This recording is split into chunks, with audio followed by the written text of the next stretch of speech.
Alright, now we're in the last section of the Point Cloud Assistant, the Tools section with the orthographic image feature that we will explore in this video. We will also cover the image vectorization tool, even if it's not new, since it was already in the Smart tab under vectorization. We're going to take a look at how this tool fits into the Point Cloud Assistant workflow. And at the end, we will look at deviation plane analysis, also called flatness analysis. Alright, so let's start with the orthographic image tool.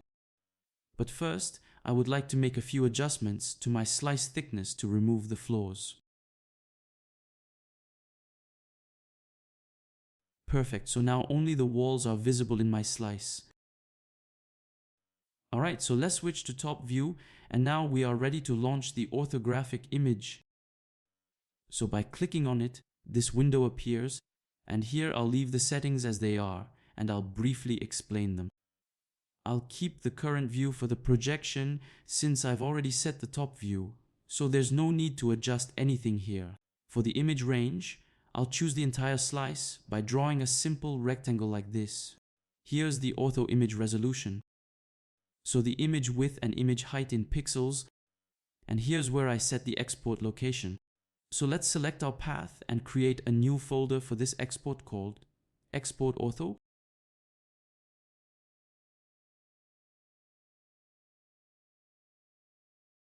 And then we'll name this export Image1. Alright, so let's save this path, then I hit OK.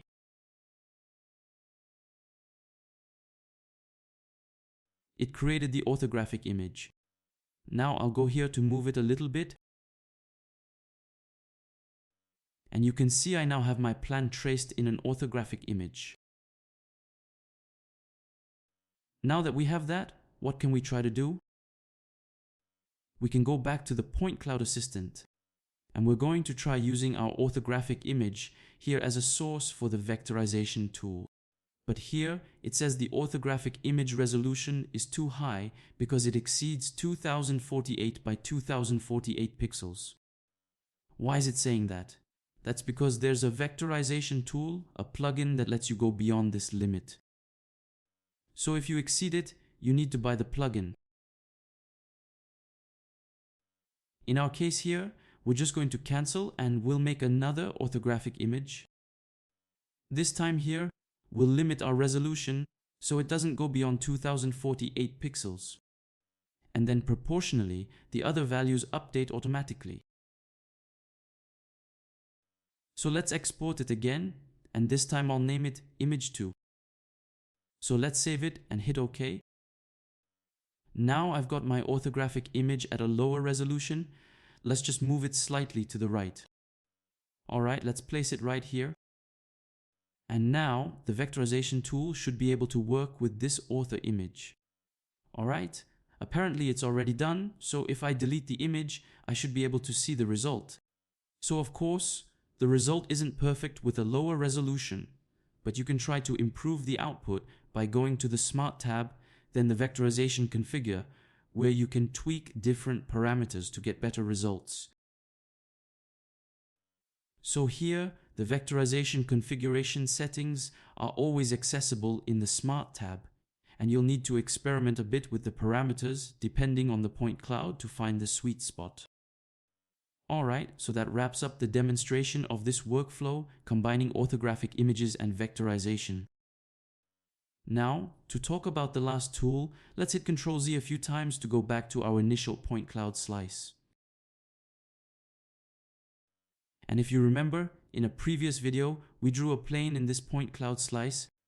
So, we'll bring it back into view there. We had used the Fit Plane tool to create this rectangular plane. And we'll use it now for the last tool called Deviation Plane Analysis. When I click on it, this window appears and it prompts me to select a plane. So I'll select the plane we created earlier.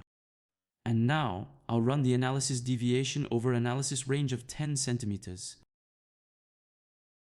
So here is the result on the deviation distribution histogram, and given this result, we can try to refine it further by reducing the range to 1 centimeter.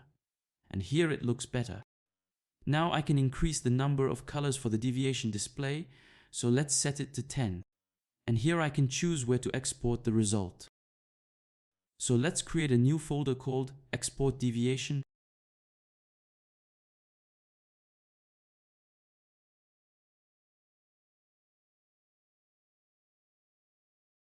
And inside this folder, let's name our file Deviation Analysis. Let's save it, and now we're finally ready to hit OK. The plane deviation tool is now calculating the distance from each point to the plane, and here you can see the result with colors representing that distance.